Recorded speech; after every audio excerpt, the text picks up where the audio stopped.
Des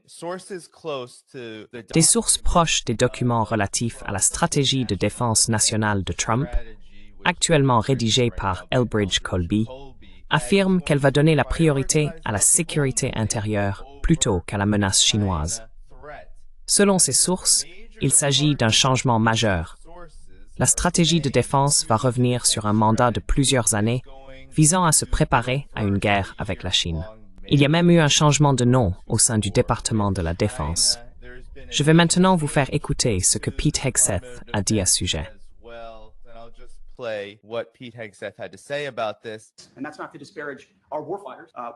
Et il ne s'agit pas de dénigrer nos combattants, qu'il s'agisse de la guerre de Corée, de la guerre du Vietnam ou de notre génération en Irak et en Afghanistan. Il s'agit de reconnaître que ce changement de nom n'est pas seulement une question de renommage, c'est une question de restauration. Les mots ont leur importance. Il s'agit de restaurer, comme vous nous l'avez indiqué, Monsieur le Président, l'esprit guerrier, de rétablir la victoire et la clarté comme objectif final, de redonner de l'intentionnalité à l'usage de la force. C'est votre orientation, Monsieur le Président. Le ministère de la Guerre va combattre de manière décisive, pas dans des conflits sans fin. Il va se battre pour gagner, pas pour ne pas perdre. Nous allons passer à l'offensive, pas seulement rester sur la défensive. Létalité maximale, pas l'égalité tiède. Effet violent, pas politiquement correct. Nous allons former des guerriers, pas seulement des défenseurs.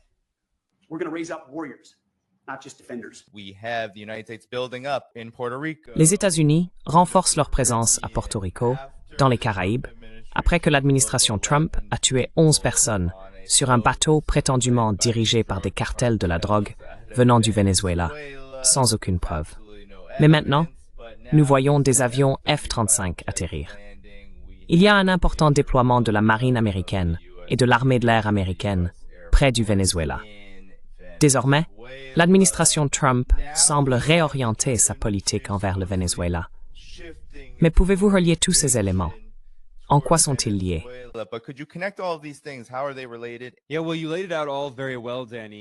Oui, tu as très bien résumé la situation, Danny. Et ces questions sont liées. Je vais simplement commencer par parler très brièvement du changement de nom. Tu sais, je pense que c'est en fait l'une des très rares bonnes choses que l'administration Trump ait faite, à savoir simplement retirer le masque de l'Empire américain. Ce qu'on appelle le département de la Défense n'a jamais eu pour but la défense. Il s'est toujours agi de guerre. Il s'est toujours agi d'empire. Les États-Unis sont intervenus militairement toward des centaines de fois tout dans le monde.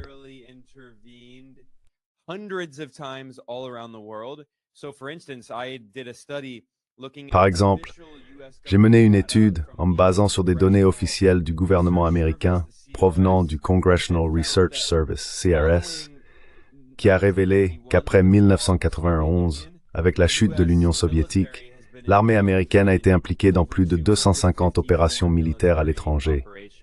Ce n'est donc pas de la défense. Cela a toujours été le département de la guerre, et c'était d'ailleurs son nom d'origine. Et c'est un nom plus honnête. Ainsi, comme l'a dit si fièrement Pete Hegseth, le secrétaire à la défense belliciste de l'administration Trump, il retire le masque de l'Empire américain, il lève le voile. Il a dit qu'au lieu du politiquement correct, ils veulent un effet violent. Ils le disent très clairement, ils veulent la guerre. Ils veulent une létalité maximale.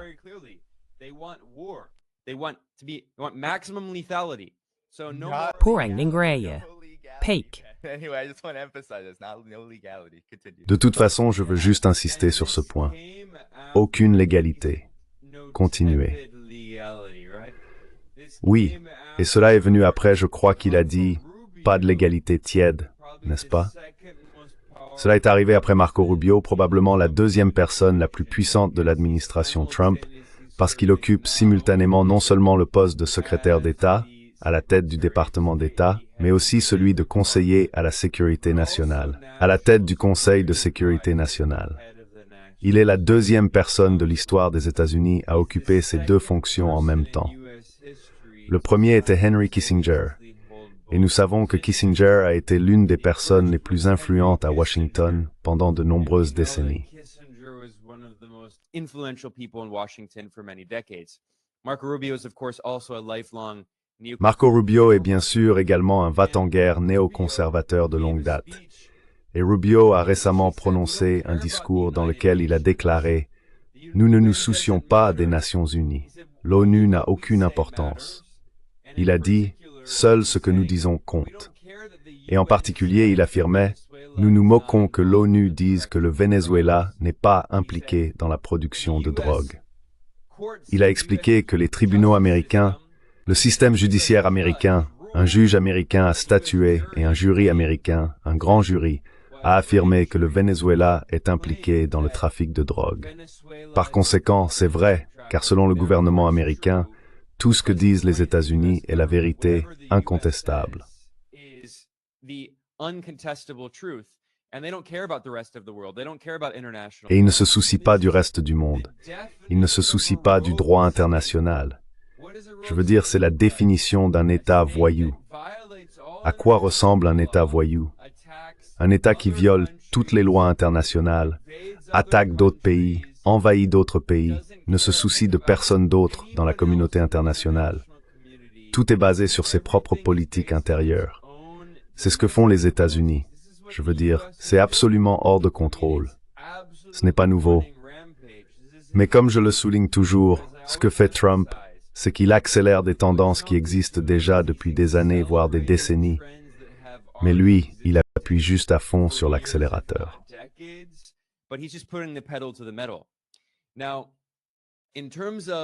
En ce qui concerne la politique étrangère plus large de l'administration Trump, je souligne toujours qu'il y a deux objectifs principaux qui permettent de comprendre la stratégie actuelle de l'Empire américain. Le premier, le plus important, est d'essayer de contenir la Chine. Nous sommes dans une nouvelle guerre froide. Cela est désormais largement reconnu à Washington. La Chine s'est développée économiquement à un rythme rapide. Elle a gravi les échelons de la chaîne de valeur mondiale. Elle s'est développée technologiquement. Et aujourd'hui, la Chine concurrence les grands monopoles technologiques américains dans les secteurs les plus avancés, y compris l'intelligence artificielle et même désormais les semi-conducteurs, ce qui explique pourquoi les États-Unis tentent d'écraser l'industrie chinoise des semi-conducteurs.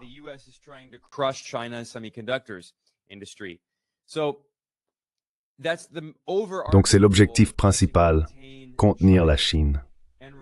Et en lien avec cela, le deuxième objectif majeur est de réaffirmer l'hégémonie des États-Unis dans l'hémisphère occidental. Cela nous amène à la soi-disant stratégie de défense nationale, ou à la copie qui aurait fuité et que Politico aurait obtenue. Maintenant, cela pourrait simplement être pour des raisons de relations publiques. Il pourrait modifier le projet, puisqu'il n'a pas encore été officiellement publié. Mais ils affirment que la priorité est donnée à la Chine et à l'hémisphère occidental, pas seulement aux États-Unis. Si vous lisez l'article, il s'agit de l'hémisphère occidental. Il s'agit donc de réaffirmer la doctrine néocoloniale de Monroe, n'est-ce pas? Et ils disent que, soi-disant, c'est un revirement par rapport au mandat de se concentrer sur la Chine.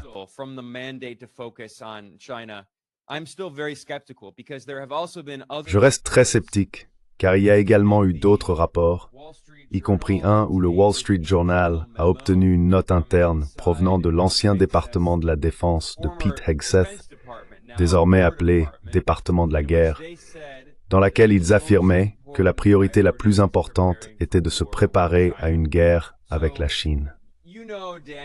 Donc, tu sais, Danny, beaucoup de gens qui regardent ça savent que ce que font souvent ces rapports dans les médias, c'est brouiller les pistes, non?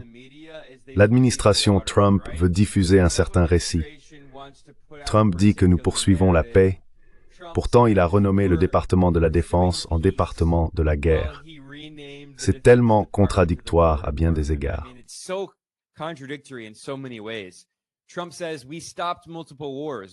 Trump affirme que nous avons évité plusieurs guerres. Pourtant, il rebaptise le Pentagone en département de la guerre et se vante de la létalité maximale de leur nouvelle guerre. Je reste donc sceptique à ce sujet. Mais ce que cela met en évidence, c'est le fait que les États-Unis insistent fortement sur leur hégémonie dans l'hémisphère occidental. Qu'est-ce que cela signifie? Cela veut dire que les États-Unis vont de plus en plus menacer d'autres pays d'Amérique latine. Ils vont notamment menacer le Mexique et le Venezuela, comme on le constate actuellement. Ils menacent aussi le Canada, et bien sûr, le Groenland fait partie de l'hémisphère occidental.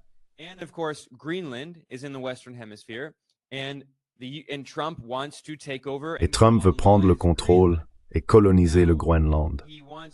Maintenant, il veut le Groenland pour plusieurs raisons. Premièrement, le Groenland possède potentiellement des minéraux critiques d'une valeur de milliers de milliards de dollars, ce qui est très important car les États-Unis essayent d'évincer la Chine de leur chaîne d'approvisionnement en minéraux critiques. Beaucoup de ces minéraux sont nécessaires non seulement pour les technologies avancées, mais en particulier pour la technologie militaire. Et si les États-Unis se préparent à une guerre contre la Chine, ils ne peuvent pas avoir la Chine dans la chaîne d'approvisionnement des minéraux nécessaires à la fabrication des armes pour faire la guerre à la Chine. Donc c'est une raison importante du point de vue de l'Empire américain de coloniser le Groenland.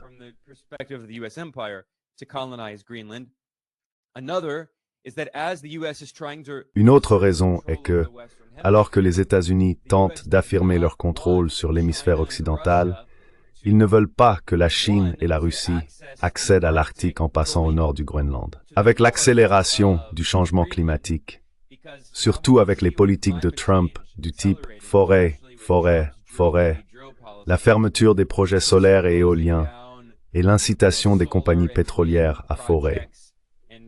Le changement climatique s'aggrave et ouvrira de nouvelles routes commerciales dans l'Arctique. Les États-Unis craignent que la Chine et la Russie aient accès à ces routes commerciales et, en particulier, puissent passer au nord du Groenland. C'est pourquoi les États-Unis souhaitent installer encore plus de bases militaires au Groenland.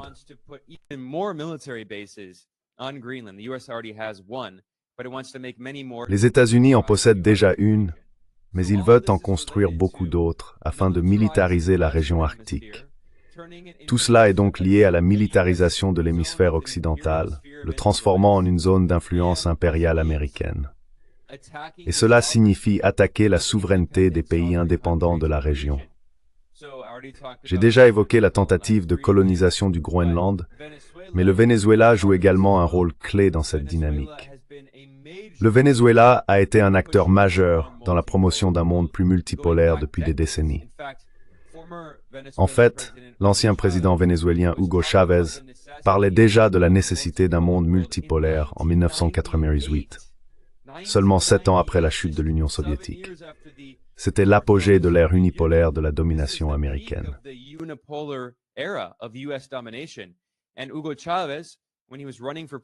Et Hugo Chávez, lorsqu'il se présentait à l'élection présidentielle en 1998 au Venezuela, disait que nous vivons dans un monde unipolaire, mais que nous pouvons voir le monde multipolaire à l'horizon. Nous avons besoin d'un monde multipolaire afin que les pays du Sud global, qui constituent la majorité mondiale, puissent avoir une véritable voix sur la scène internationale, au lieu d'être traités comme des néocolonies par l'Empire américain. Ainsi, le Venezuela, à travers sa révolution, la révolution bolivarienne, initiée sous Chávez et poursuivie aujourd'hui par Nicolás Maduro, a toujours joué un rôle très important en collaborant avec la Chine, la Russie, mais aussi l'Iran, pour tenter de construire un monde plus multipolaire, en soutenant d'autres mouvements anticoloniaux et révolutionnaires dans le Sud global, comme c'est le cas actuellement au Burkina Faso. Il entretient également de bonnes relations avec le Vietnam.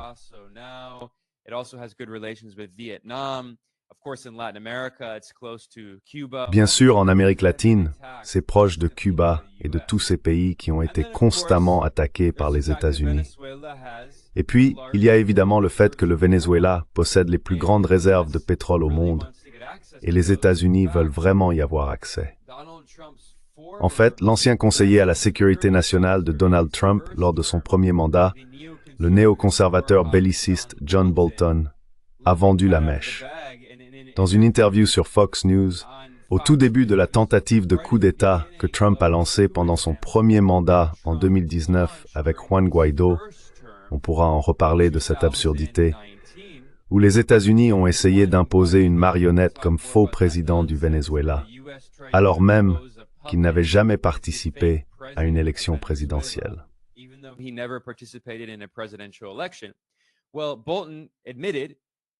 Eh bien, Bolton a admis dès le début de cette tentative de coup d'État que les entreprises américaines voulaient accéder au pétrole vénézuélien. Et bien sûr, il y a la question de la dédollarisation dont vous avez parlé. Le Venezuela joue un rôle clé dans la dynamique mondiale de dédollarisation. Encore une fois, si l'on remonte sur des décennies, le Venezuela a toujours été à l'avant-garde de ce mouvement, n'est-ce pas? Aujourd'hui, ces dernières années, on parle de plus en plus de dédollarisation. Mais Hugo Chavez évoquait déjà la dédollarisation il y a 20 ans, en disant « Pourquoi vendons-nous notre pétrole en dollars? Nous devrions commercer dans d'autres devises et investir dans d'autres monnaies. » Et le dollar américain est un outil de subordination. Il sert à violer notre souveraineté. On pourrait en dire beaucoup plus sur le Venezuela. Il y a tellement de facteurs qui sont liés ici.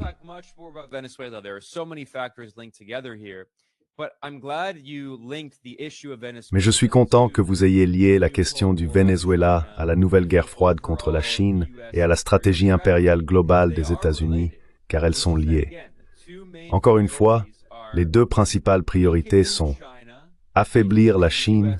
Idéalement, les États-Unis aimeraient contenir et déstabiliser la Chine, mais il est évident que cela ne semble pas très réaliste.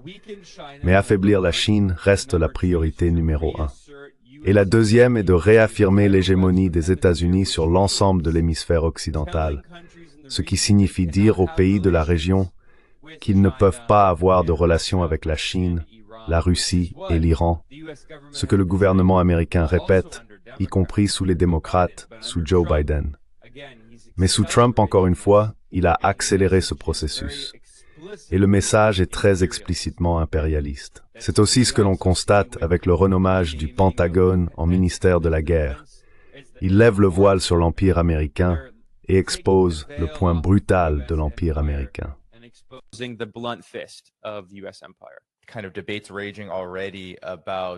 Il y a déjà des débats animés sur les véritables intentions de l'administration Trump.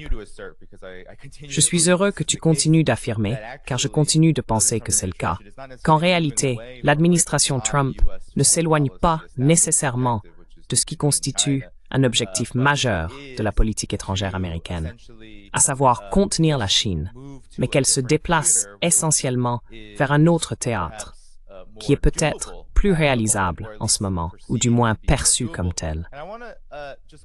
Et je voudrais simplement passer un autre extrait de l'unique, très spécial Pete Hegseth, désormais secrétaire à la guerre, car je pense que ça touche à une partie de la confusion que certains peuvent avoir concernant les calculs politiques très minutieux autour du langage ici. Donc je veux juste passer ceci. Allons-y.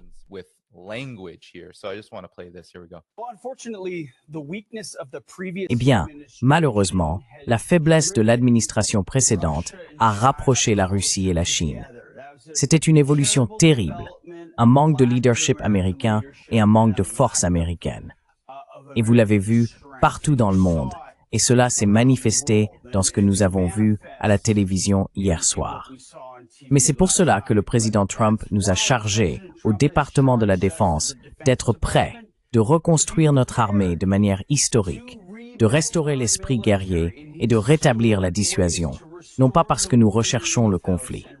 Nous ne le faisons pas, et nous l'avons clairement dit à la Chine, à la Russie ou à d'autres, mais parce qu'en étant préparés, on l'empêche.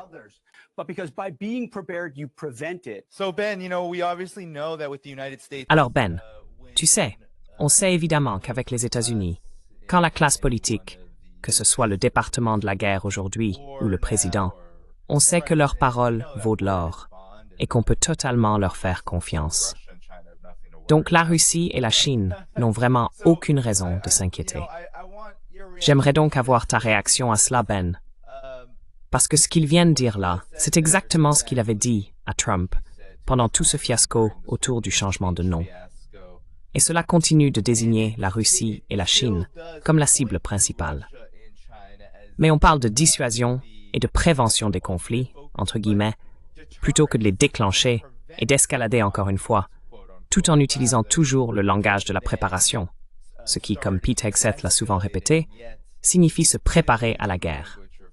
Donc, se préparer à la guerre pour la paix.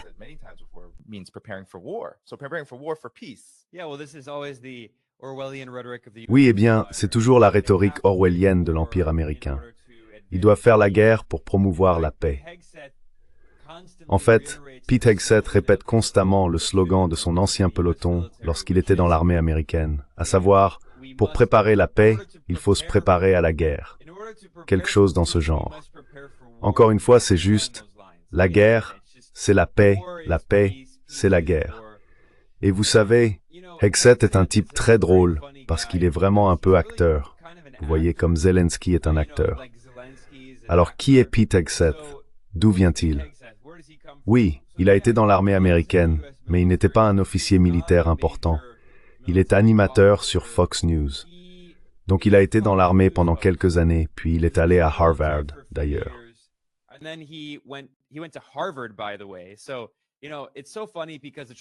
C'est tellement drôle parce que l'administration Trump adore se présenter comme populiste et attaquer ce qu'ils appellent les élites, en redéfinissant les élites comme étant, vous savez, des libéraux en vue, comme si ce sont eux les véritables élites, et non pas les oligarques milliardaires de la Silicon Valley et de Wall Street qui composent l'administration Trump.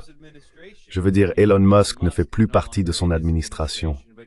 Mais Elon Musk est l'homme le plus riche du monde. S'il ne fait pas partie de l'élite, ce mot ne veut absolument plus rien dire. De plus, le secrétaire au Trésor de Trump, Steve Mnuchin, est un gestionnaire de fonds spéculatifs milliardaire de Wall Street qui a auparavant travaillé pour George Soros, et pourtant, apparemment, il ne fait pas partie de l'élite. Bref, je pourrais continuer encore longtemps. Il y a une douzaine de milliardaires dans l'administration Trump, y compris Trump lui-même.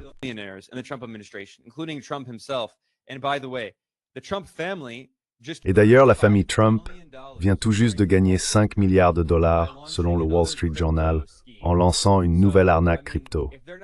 Donc je veux dire, s'ils ne font pas partie de l'élite, ce sont littéralement des milliardaires. Ce que je veux dire, c'est que Hegseth, ce larpeur diplômé de Harvard, était un animateur sur Fox News. Trump le regardait souvent sur Fox News et a dit « J'aime bien ce type, je vais le nommer à la tête du Pentagone. » Et j'insiste toujours là-dessus, et on en a déjà parlé plusieurs fois lors de précédents streams.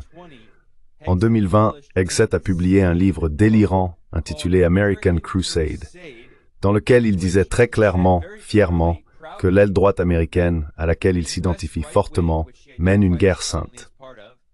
Il a utilisé ce terme, une guerre sainte et une croisade.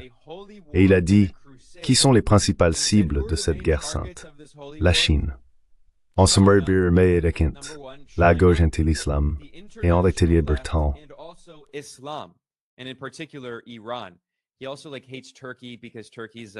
Il déteste aussi la Turquie parce que c'est un pays à majorité musulmane. Bref, c'est un membre de l'OTAN, peu importe. Donc c'est cet homme qui dirige maintenant le département de la guerre.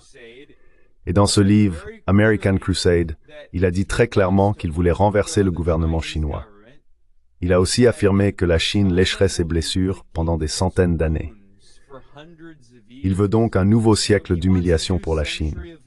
Je veux dire, si vous êtes à Pékin, ils ont des analystes et des chercheurs très intelligents qui, j'en suis sûr, ont lu le livre de Pete Hegseth et connaissent ses opinions sur la Chine. Donc d'accord, peut-être qu'ils publient une stratégie de défense, une stratégie nationale de défense qui dit « Nous ne voulons pas la guerre ».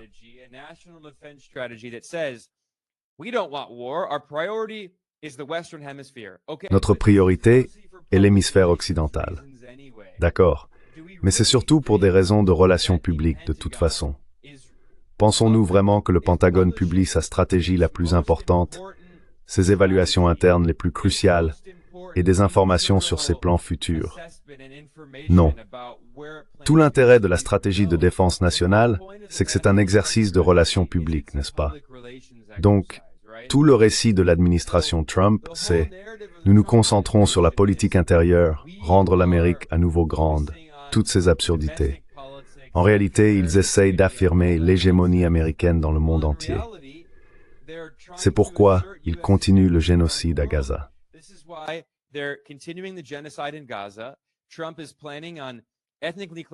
Trump prévoit de nettoyer ethniquement tous les Palestiniens de Gaza pour y construire de l'immobilier de luxe.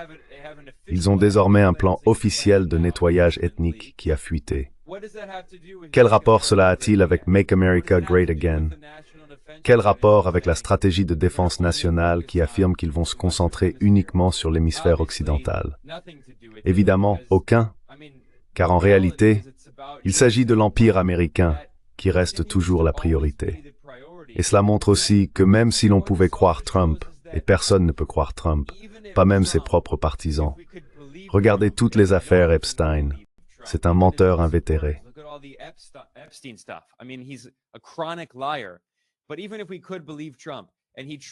Mais même si nous pouvions croire Trump et qu'il voulait vraiment, en tant qu'individu, retirer les États-Unis de toutes ces guerres étrangères et autres, la machine impériale américaine est un appareil gigantesque composé de millions de personnes, des millions de tonnes d'engrenages et toutes ces différentes pièces dans cette énorme machine.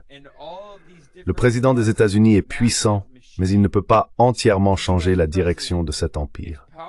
Regardez le premier mandat de Trump. Tout ce qu'il a fait, c'est mener plus de guerres. Il a lancé la guerre contre l'Iran, que Trump a poursuivi. Maintenant, lors de son second mandat, je veux dire, on pourrait continuer encore et encore. Donc tout cela n'est que de la communication. Ces fuites dans Politico provenant de sources anonymes au sein de l'administration Trump font toute partie de ce récit ridicule.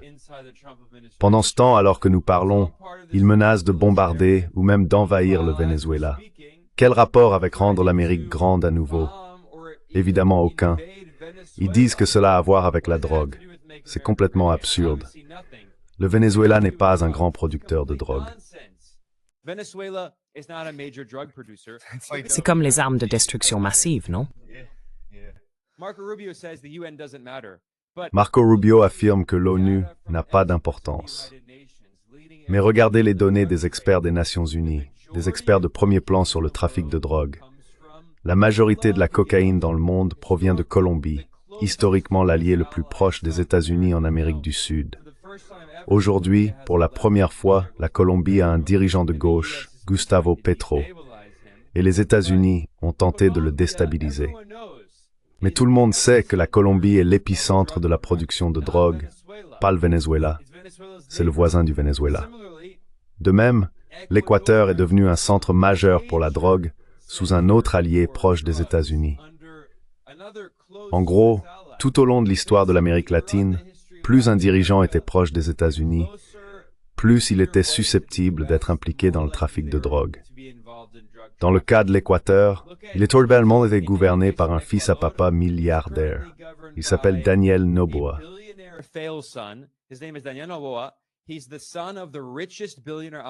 C'est le fils du milliardaire oligarque le plus riche du pays. Et tout le monde sait, cela a été largement rapporté, que le père de Noboa, le père du président, est étroitement lié à la mafia albanaise. Et il possède personnellement des ports privatisés en Équateur qu'il utilise pour mettre de la cocaïne dans des caisses de bananes. Je veux dire, c'est incroyable que sous ce genre de régime néocolonial, l'Empire américain ait essayé de transformer à nouveau l'Équateur en une soi-disant république bananière, où le président est le fils de l'oligarque milliardaire qui utilise des caisses de bananes pour expédier de la cocaïne. Et il n'y a aucune discussion à ce sujet parce que Noboa est l'un des alliés ou marionnettes les plus proches des États-Unis dans la région. Et il a signé, il a fait passer en force, une loi qui permet à l'armée américaine d'accéder à l'Équateur quand elle le souhaite, sans avoir à demander la permission au gouvernement équatorien.